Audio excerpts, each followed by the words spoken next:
Comment purifier son âme?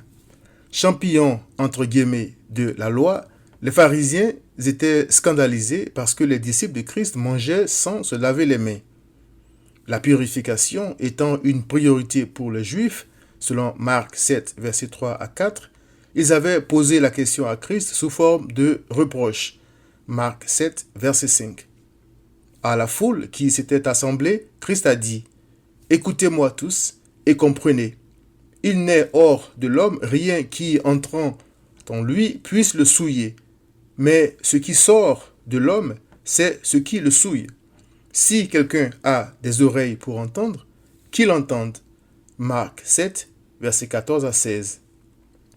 Pour nous aider à comprendre, le Seigneur a dit « Ce qui sort de l'homme, c'est ce qui souille l'homme, car c'est du dedans, c'est du cœur des hommes que sortent les mauvaises pensées, les adultères, les impudicités, les meurtres, les vols, les cupidités, les méchancetés, la fraude, le dérèglement, le regard envieux, la calomnie, l'orgueil, la folie.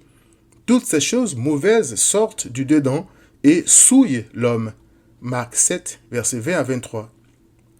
Christ révélait ainsi le but de la loi sur la purification et de toute la loi de Dieu, c'est-à-dire amener l'homme à se rendre compte que la source de l'impureté n'est pas ailleurs, mais en lui-même.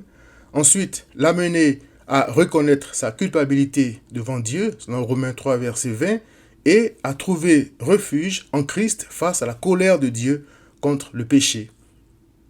C'est toujours un choc d'apprendre que le problème, c'est nous-mêmes et rien ni personne d'autre. C'est peut-être pour cette raison que beaucoup fuient Christ.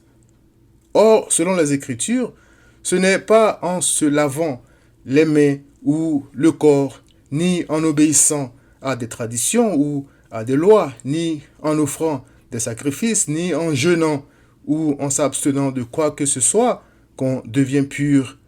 C'est plutôt en croyant à la bonne nouvelle de Jésus-Christ qu'on se purifie. Je m'explique. Il est écrit « Et presque tout, d'après la loi, est purifié avec du sang, et sans effusion de sang, il n'y a pas de pardon. » Hébreux 9, verset 22.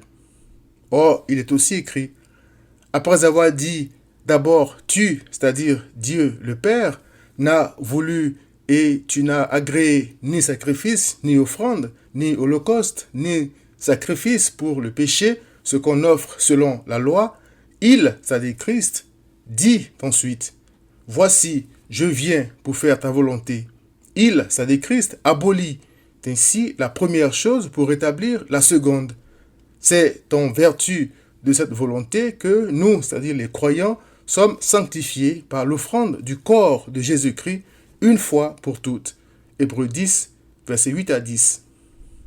L'apôtre Pierre a écrit aux croyants en disant « Ayant purifié vos âmes en obéissant à la vérité pour avoir un amour fraternel sincère, aimez-vous ardemment les uns les autres de tout votre cœur. » 1 Pierre 1, verset 22. Que veut dire obéir à la vérité? C'est croire en Christ. Christ a dit à ses disciples, « Déjà, vous êtes purs à cause de la parole que je vous ai annoncée. » Jean 15, verset 3. Ils avaient entendu la parole de Christ et avaient cru que Christ était le Messie, le Sauveur. Voilà comment ils étaient devenus purs.